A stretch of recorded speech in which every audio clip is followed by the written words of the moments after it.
Shalom, damai di hati. Saudara-saudara, jemaat Tuhan, jumpa lagi bersama channel YouTube Marturia Bukit Kasih Girian. Saat ini kita akan merenungkan firman Tuhan untuk tanggal 10 sampai 16 Agustus 2025. Dengan bacaan dalam kitab perjanjian baru, yaitu Injil Matius pasal 22 ayat 15 sampai ayatnya yang ke-22. Serta tema mingguan Gemim, yaitu berikanlah apa yang wajib kamu berikan kepada Kaisar dan kepada Allah. Namun sebelum kita membaca dan merenungkan firman Tuhan, mari kita satu di dalam doa, kita berdoa. Ya Tuhan Yesus Kristus, Bapa kekal di dalam kerajaan surga, terima kasih ya Tuhan atas kebaikan-Mu, atas cinta kasih-Mu yang selalu ada di dalam kehidupan kami. Pada saat ini ya Tuhan, kami hendak membaca firman-Mu, biarlah firman-Mu ini bisa tertanam di hati dan pikiran kami, bahkan bisa berbuah di dalam kehidupan kami setiap hari ini. Maka dari itu ya Tuhan, kiranya Engkau menuntun kami untuk dapat mengerti dan memahami maksud. Di dalam nama Tuhan Yesus kami sudah berdoa. Amin. Saudara-saudaraku, saat ini kita akan membaca Alkitab yang terdapat di dalam Injil Matius 22 ayat 15 sampai ayatnya yang ke-22. Dengan perikop tentang membayar pajak kepada Kaisar. Kemudian pergilah orang-orang Farisi. Mereka berunding bagaimana mereka dapat menjerat Yesus dengan suatu pertanyaan. Mereka menyuruh murid-murid mereka bersama-sama dengan orang-orang Herodian bertanya kepadanya, "Guru, kami tahu engkau adalah seorang yang jujur dan dengan jujur mengajar jalan Allah dan engkau tidak takut kepada siapapun juga sebab engkau tidak mencari muka. Katakanlah kepada kami pendapatmu, apakah diperbolehkan membayar pajak kepada Kaisar atau tidak?" Tetapi Yesus mengetahui kejahatan hati mereka itu lalu berkata, "Mengapa kamu mencobai aku, hai orang-orang munafik? Tunjukkanlah kepadaku mata uang untuk pajak itu." Mereka membawa suatu dinar kepadanya. Maka ia bertanya kepada mereka, "Gambar dan tulisan siapakah ini?" Jawab mereka, "Gambar dan tulisan Kaisar." Lalu kata Yesus kepada mereka, "Berikanlah kepada Kaisar apa yang wajib kamu berikan kepada Kaisar, dan kepada Allah apa yang wajib kamu berikan kepada Allah." Mendengar itu, heranlah mereka dan meninggalkan Yesus lalu pergi. Shalom, damai di hati. Saudara-saudara yang dikasihi dan mengasihi Tuhan kita Yesus Kristus, di dalam realita kehidupan kita yang tidak lepas dari tanggung jawab sebagai warga negara dan tanggung jawab sebagai umat Allah. Tanggung jawab sebagai anak-anaknya. Ini merupakan hal yang sangat penting di dalam kehidupan kita dan tentunya harus seimbang sebagai warga negara yang patuh, bahkan pun sebagai umat kepunyaan. Kita hidup di negara ini dengan berbagai macam peraturan yang ada, tetapi kita yang adalah milik Allah harus mematuhi perintahnya, peraturannya, dan bertanggung jawab dalam segala tindakan yang kita perbuat setiap hari. Saat ini kita hendak merenungkan satu perikop yang menarik di dalam Injil Matius 22 ayatnya yang ke-15 sampai 22. Di mana Yesus menjawab sebuah pertanyaan yang bernuansa politis dan rohani sekaligus. Pertanyaan ini ditujukan untuk menjebak Yesus, tetapi justru dijawab Yesus dengan jawaban yang tepat karena hikmat yang menuntunnya. Saudara-saudara yang dikasihi Tuhan, peristiwa ini dimulai dengan usaha licik orang Farisi yang bekerja sama dengan kelompok Herodian. Nah, dua kelompok ini yang biasanya bertentangan secara politik karena kelompok Herodian mendukung Herodes, juga bekerja sama dengan mendukung perintah Romawi dan mendukung pajak yang ditentang orang Farisi. Tetapi mereka justru bersatu demi menjebak Yesus. Mereka datang dengan pertanyaan, apakah diperbolehkan membayar pajak kepada kaisar atau tidak? Pertanyaan ini bukan pertanyaan yang biasa saja, melainkan perangkap. Dan Yesus mengetahui pertanyaan yang tidak tulus itu. Bila Yesus menjawab ya, ia akan dianggap sebagai pendukung penjajahan Romawi. Tetapi bila ia menjawab tidak, ia bisa dituduh memberontak kepada kekaisaran.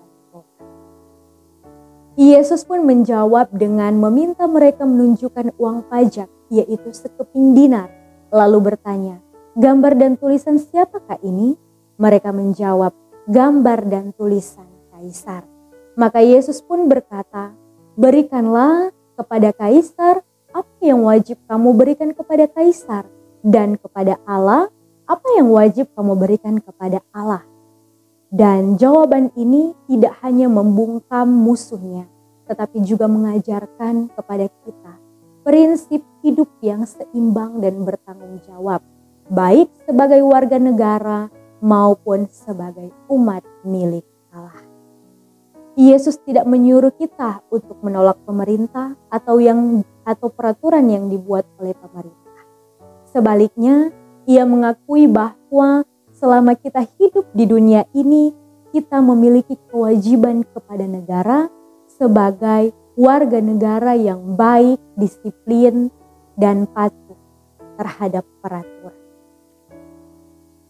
Sebagai orang Kristen, kita juga dipanggil untuk menjadi warga negara yang jujur, menjaga ketertiban, dan ikut serta membangun bangsa dengan sikap moral yang benar.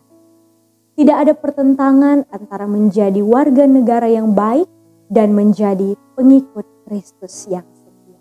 Selama ketaatan kepada negara tidak melampaui ketaatan kita kepada Tuhan. Namun Yesus tidak berhenti pada urusan politik dan kewarganegaraan. Ia menambahkan bagian yang paling penting, yaitu berikanlah kepada Allah apa yang wajib kamu berikan kepada Allah. Jika koin dinar itu memiliki gambar dan rupa kaisar, dan karena itu haruslah diberikan kepada kaisar, maka yang diciptakan menurut gambar dan rupa Allah haruslah memberi diri kepada Allah. Ini bukanlah sekedar perintah untuk memberikan persembahan di gereja, tetapi sebuah panggilan untuk mempersembahkan seluruh kehidupan kita kepada Allah. Hati, pikiran, waktu, tenaga, dan seluruh kehidupan kita hendaklah untuk Allah. Sayangnya di dalam kehidupan ini banyak orang Kristen yang lebih taat kepada peraturan duniawi daripada perintah atau larangan Tuhan. Kita seringkali disiplin dalam tugas pekerjaan di dalam dunia ini, tetapi lalai dalam doa, lalai dalam membaca firman, lalai di dalam pelayanan yang ada, lalai dalam memberi untuk pekerjaan.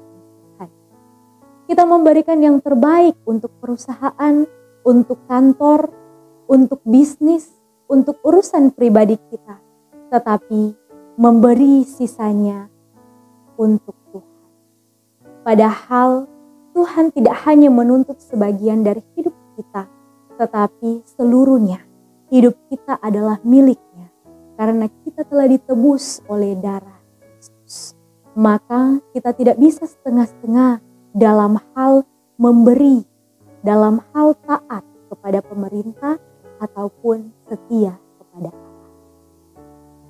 Saudara-saudaraku yang dikasihi Tuhan, marilah kita menyeimbangkan kehidupan rohani dan kehidupan bermasyarakat kita. Kita dipanggil untuk menjadi terang dan garam di tengah-tengah masyarakat, bukan dengan cara menjauhi dunia, tetapi dengan hidup benar di dalamnya. Kita harus menjadi warga negara yang baik, tetapi jangan pernah mengelupakan apa yang utama di dalam kehidupan kita sebagai umat milik Allah. Janganlah kita menjadikan dunia ini sebagai pusat hidup. Dunia boleh punya tempat di dalam kehidupan kita, tetapi hanya Allah lah satu-satunya yang layak menjadi pusat, yang layak menjadi utama. Jangan sampai urusan dunia menyingkirkan Tuhan dari prioritas hidup kita. Dalam segala hal haruslah kita mengutamakan Tuhan, karena Dialah pemilik gambar yang sesungguhnya tercetak di dalam hati dan pikiran. Saudara-saudaraku, Yesus mengajarkan kita untuk hidup dengan bijak dan bertanggung jawab, memberikan kepada dunia apa yang menjadi bagian dunia, tetapi sebaliknya memberikan kepada Allah apa yang menjadi hak Allah. Kiranya firman Tuhan hari ini menolong kita untuk hidup seimbang, setia kepada pemerintah, dan lebih lagi setia kepada Allah. Biarlah hidup kita menjadi persembahan yang hidup, kudus, dan berkenan di hati. Amin. Shalom, damai. Mari kita satu dalam doa, kita Ya Tuhan Yesus, Allah yang sangat baik di dalam kehidupan kami. Terima kasih ya Tuhan, karena kami boleh lagi dituntun dengan firman-Mu.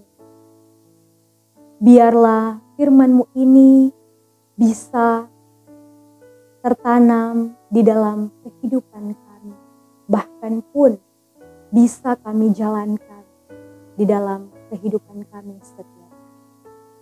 Biarlah kami semua menjadi warga negara yang patuh terhadap peraturan pemerintah, tetapi juga patuh kepada Allah, patuh akan peraturannya, akan larangannya, akan ketetapan-ketetapannya.